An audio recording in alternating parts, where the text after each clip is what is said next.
Today we're starting this brand new series we're calling And the Hits Just Keep On Coming. And the reason we want to do this series, I should probably preface this because I was shooting the Journey at Home online stuff for the series, and one of the volunteers that helps with all the video stuff looked at me and said, "This sounds like a really depressing series," which isn't exactly what you want to hear, right? And I said, no. This was before he'd heard it all. I said, no. Here's the deal, though. All of us know what it's like to go through seasons where it's just one problem after another problem after another problem. And some of you, and I hear some of your stories, but I know a bunch of them I don't know, but probably a lot of you are here right now. And even if you're not here, and this is the depressing part, even if you're not here, you know how life works. If you're not here, you're going to be here soon, right? It's just, life can be challenging at times. It can be complicated. It can be difficult. And so if you're in one of those seasons, or, for the rest of us, if we're going to enter into one of those seasons soon, you know what it feels like, how frustrating it is when every time you turn around, it feels like there's another problem. And we all ask ourselves the same thing. We're like, well, when's this going to end? And we've all heard this myth that they come in threes. Somebody ever told you this? Problems come in threes. The problem is when you get to problem number 4, you're like, is it multiples of threes? Because you're just hoping it's done after 3 and it's not done after 3. So we've all been there. We've all experienced that. And we've wondered, when's it going to end? And why is all this happening? And, we try to fix things and can't seem to fix things. And then for those of us who are Christians, it can be even more complicated because we mix God into all of our questions and we start wondering, well, where is he in all this? And I'm praying, and why isn't he fixing things? And when's he going to do something about, so you just have all these questions and you have all these problems. And I don't know what this looks like for you or where this lands for you right now, but I have no doubt a lot of you are in the middle of it. Maybe for you it's anxiety that you're dealing with, and you just can't seem to get a handle on it. You can't seem to, work your way out of anxiety or depression. That's so difficult. For others of you, it may be insecurity that's just wreaking havoc on relationships and things. Or for some of you, it may be infertility and miscarriages. It may be multiple. That's just emotionally and physically. It's so taxing and so toiling. For some of you, it may be financial pressure that, every time you turn around, you think you got figured out, and then there's more. Sometimes for some of us, it's marriage or it's a dating relationship. Relationships can be so incredibly painful. Sometimes it's the addiction of a child or a loved one. And man, if you've ever been through that, you do everything you can to help, and you get to the point where you just feel like you're helpless. It's like, I don't know what else to do. All of us have been there. Some of you are probably there right now. And it's tough. It is challenging. And I don't mean to try to be optimistic in the middle of it, but there is a silver lining in it. And the silver lining is this. If you and I pay attention in these seasons, and it's hard to do, but if you and I pay attention in these seasons, there's actually a lot that we can learn when we go through these seasons of struggle. And if we're really intentional about it, we can walk out of them having grown, being stronger, being better for it. It's not easy, but it is possible. For example, one of the things that you can learn if you pay attention during these seasons is you can learn where you have placed your hope or where you have placed your trust.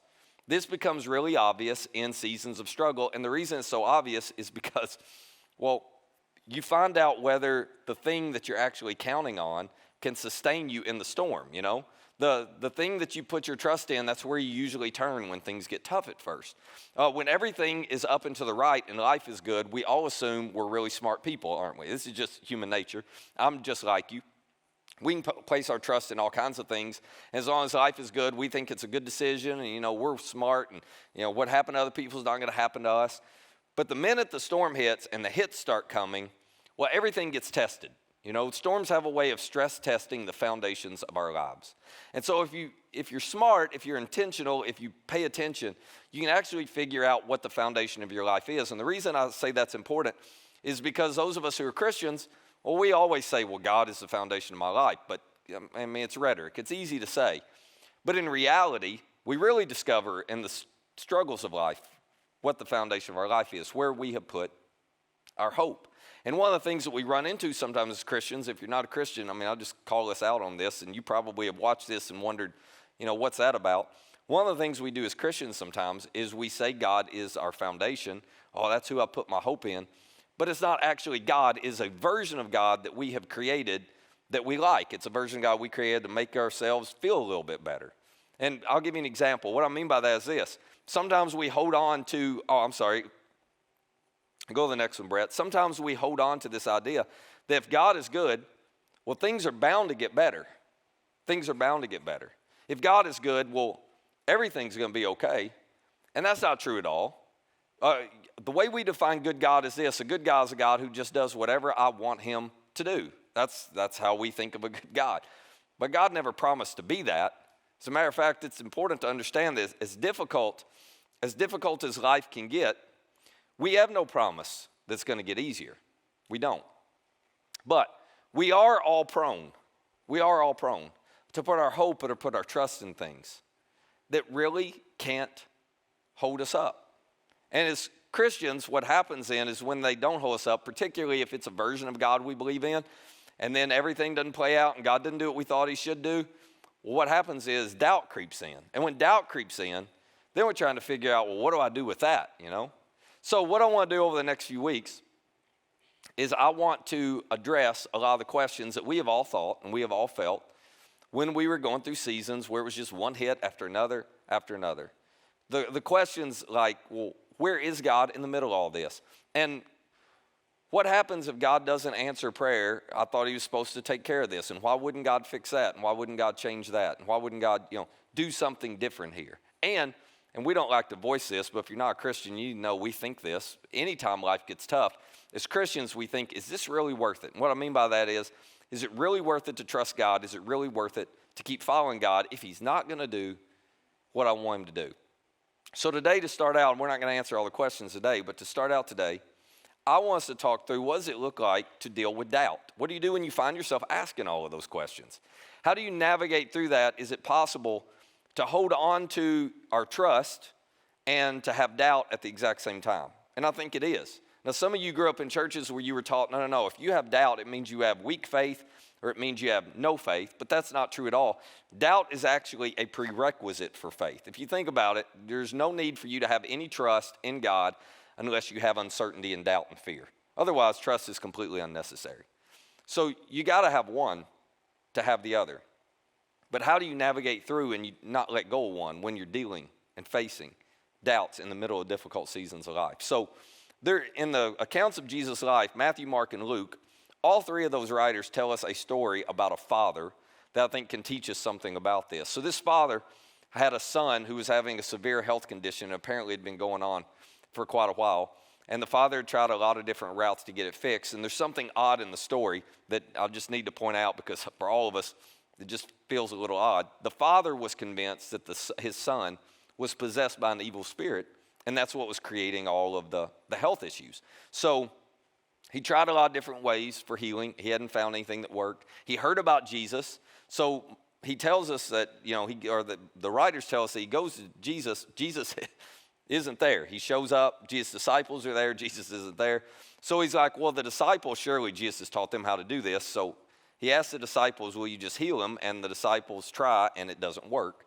And so this dad, he's frustrated. He's discouraged. He's, it's disheartening. And right as he's about to leave, Jesus shows up. And in Mark's account of Jesus' life, Mark tells us, here's what happens next. That Jesus asked the boy's father, well, how long has he been like this? And the father replies, well, from childhood. So we don't know how old the son is at this point, but clearly this has been going on for quite a while. The dad says it's often thrown him into the fire or water, this evil spirit has, to kill him. Now, if you're a parent especially, you can relate to this, can't you? I mean, think about how frustrating, how helpless, how hopeless it must feel for your son to be dealing with this, for it to be this dangerous, for it to be this life-threatening, and there's nothing you can do about it. I mean, everything you try doesn't work. Some of you have been there. You know how difficult this is. And so this dad, it's almost like a last-ditch effort for him, right? So he looks back at Jesus and he says this. He says, but if you can do anything, would you take pity on us? And would you help us? Now, what I love about this story is just how authentic and honest this dad is. He didn't try to act like he's religious. He didn't try to act like he's got it all figured out. He didn't try to act like he's super confident in Jesus. It's more like, I am full of doubt, Jesus. I've tried this option and this option and this option. We've been trying this stuff for years. Nothing has worked. I don't really have a lot of hope this is going to work, but I'm willing to try anything. So with all my doubts, I'm showing up and just saying, if there's anything you could do, would you do it? There's something refreshing about the fact that he doesn't try to hide any of this. He's just as honest as he can be with Jesus. And Jesus does not take offense to it at all. Jesus just tries to help him understand there's something different about this situation from all the others that he's ever been in. And so Jesus looks back at the dad and he says, if you can, everything is possible. Not promised, that's important, not promised, but everything is possible for the one who believes. Now, when Jesus says believes, it does not mean what a lot of us were taught growing up in church. It was presented to us like it's an intellectual thing. Well, if you just believe intellectually in this, then everything's good. But Jesus never talked about belief or trust, which is really what it boils down to, or faith, which is another word that's used. He never talked about belief, trust, or faith as if it was intellectual. It was always very practical with Jesus. He always talked about as if you believe, if you trust, if you have faith, it's going to result in action. This is the way Jesus presented it to people. And so his point to this dad is, okay, you have put your trust in a lot of things to try to heal your son. None of them have worked.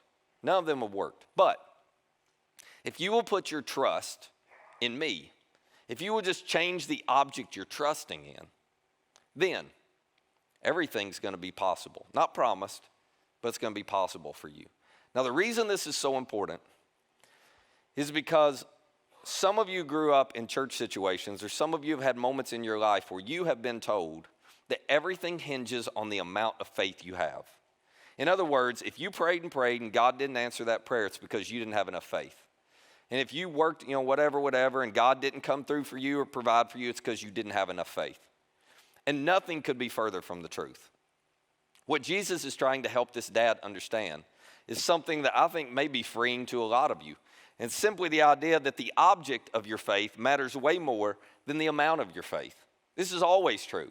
The object of your faith matters far more than the amount of faith you have. Now, that doesn't mean the amount of faith doesn't matter at all. We'll talk about that in a second. But the most important thing is the object you choose to put your faith or your trust or your hope in, not how much faith you have. Let me see if I can illustrate it this way. So, let's say that I come over to your house, okay? And when I get there, you point to this stool and you're like, hey, Matt, just have a seat, man, let's talk. And I look at this stool and immediately I think, and I don't know why, but I think, man, I don't know if that stool is going to hold me up. It doesn't look really that sturdy. And I start looking at it and I see some gaps down here and I'm like, I wonder, whatever. And all of a sudden I got this irrational fear. Like I won't sit on the stool. And you keep going, no, it's fine. Just sit on the stool. And I'm so scared, I don't think there's any way a stool will hold me. But you finally convince me. And I get just enough trust that I'm willing to sit down on the stool. I don't really trust it. But I'm like, I'll try it. And I sit down. Now, here's my question to you. What matters more? The amount of faith I have or the sturdiness of the stool? It's the stool, right? I've got to have a little bit of trust. I've got to have just enough trust I'm willing to sit on it.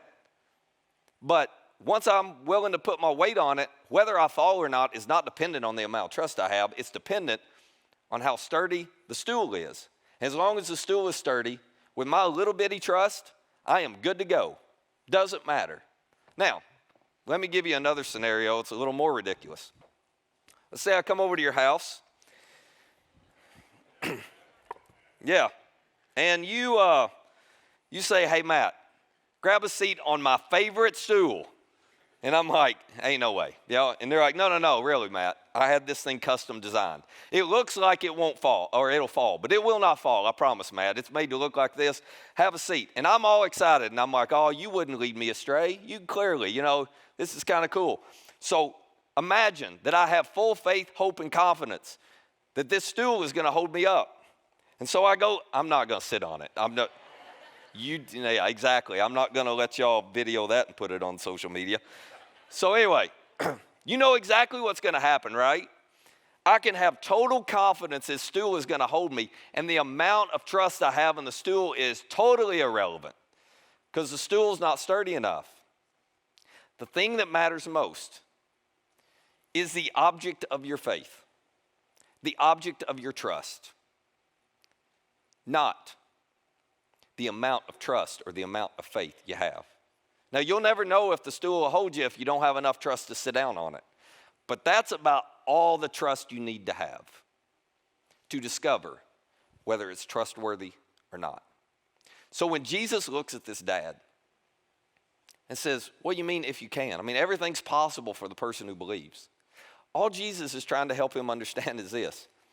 You've been putting your trust in some things that can't hold you up. I'm asking you to shift the object of your trust to someone who can. Now, here's the thing. All of us put our trust in something. Right now, you've put your trust, your hope, your confidence in something in life. I don't know what it is, but you got it in something. Here's what makes it tricky. Here's what makes it dangerous. The things that we put our trust in that actually can't hold us up in the storms, they don't look this ridiculous. They actually look fine to us until the storm hits. And I don't know what it is for you. Affection, attention, approval, acceptance, accomplishments, achievements, the amount of assets you have, I don't know. All of us tend to put our trust in something. And we think it's all good. And like I said, as long as life is up and to the right, we feel like we're really smart. This is working just fine. Until we have to put our full weight on it. And then suddenly we discover, oh, that didn't work. Suddenly we discover, and this is what happens to us. The things that we're putting our hope and our confidence in get threatened. And we panic. We lose our peace. We suddenly realize, oh, I can't turn to that. It can't fix the problem for me anymore. So Jesus' invitation to you and me is the very same invitation he was giving this dad. He's just saying, hey, would you shift the object of your trust to me? Would you shift it to something that's going to hold and withstand whatever comes your way when the hits come in life? This is the decision that dad had to make in that moment. Because he'd put his trust in a whole lot of things that looked good, and yet they hadn't done anything for his son. And he has to decide, in spite of all my doubts, am I willing to shift my trust and try it one more time with Jesus as my object? And I love his response to Jesus. I think this is classic. This is as genuine as you can get. He looks back at Jesus. Mark tells us immediately the boy's father exclaimed, oh, I do believe, I do believe. Now help me overcome my unbelief. And you're kind of like, well, which is it? He's going, it's both. I do believe, in other words, Jesus, I desperately want to put my trust in you. I'm going to make a choice to do that, but oh my gosh, I've just got about that much trust. Actually, I'm not sure you're going to hold me up. It feels a lot more like all of these things I've always felt, but I'm going to take the risk. So with all my doubt, with all my fear, with all my uncertainty, with all my anxiety, I do believe I'm going to trust you. But Jesus, you got to help all my unbelief. And what I love about this story is that was all he needed to do. That was all he needed to do. Jesus didn't say, no. Actually, you need to have a lot bigger faith. And once you have a lot bigger faith, then, no. He looked at this man, he said, okay. And he healed his son. All it took was a little bit of trust in the right object. Now, the point of the story is not that the son got healed, because there was no promise that the son would get healed. The point of the story was that this man made a choice to put his trust in the right object. The point of the story is not that, well, if I just trust in Jesus, everything will get fixed in my life. No, he never promised that. What he did promise you that you can hold on to is that he would never leave you or forsake you in the middle of whatever you're going through. That's what he promised. But the point of the story is, where is your trust? Practically. I'm not talking about intellectually. I'm talking about practically in the way you live your life. What do you actually hope in the most? What do you have your confidence in? What do you turn to? What have you built your life upon? The question that I hope you'll spend a little bit of time thinking about this week is this one. Who or what will be the object of my trust? You got to decide this. Who or what will be the object of my trust? Now, it's actually pretty easy for you to figure out when you're in the middle of one of these difficult seasons exactly where your trust is. Your trust is in whatever you panic about when it's threatened.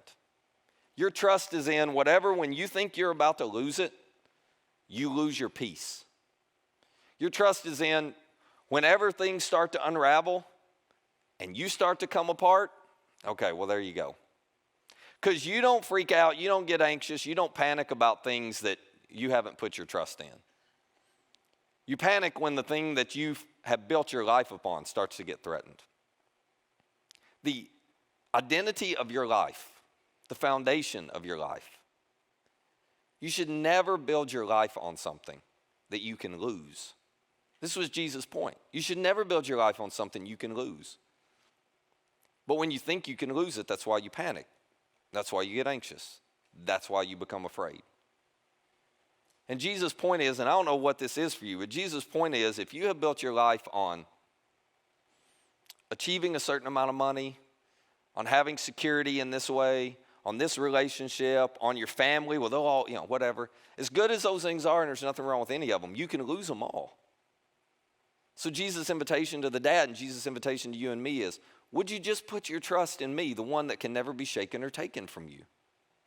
That's how you go through these seasons where the hits keep on coming. And you maintain your peace. You maintain your hope. Now,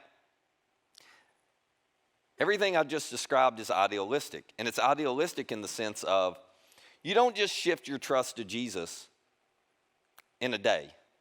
You don't just come to church on Sunday and you pray a prayer and suddenly I trust in Jesus and now I'm not worried about any struggles when they come.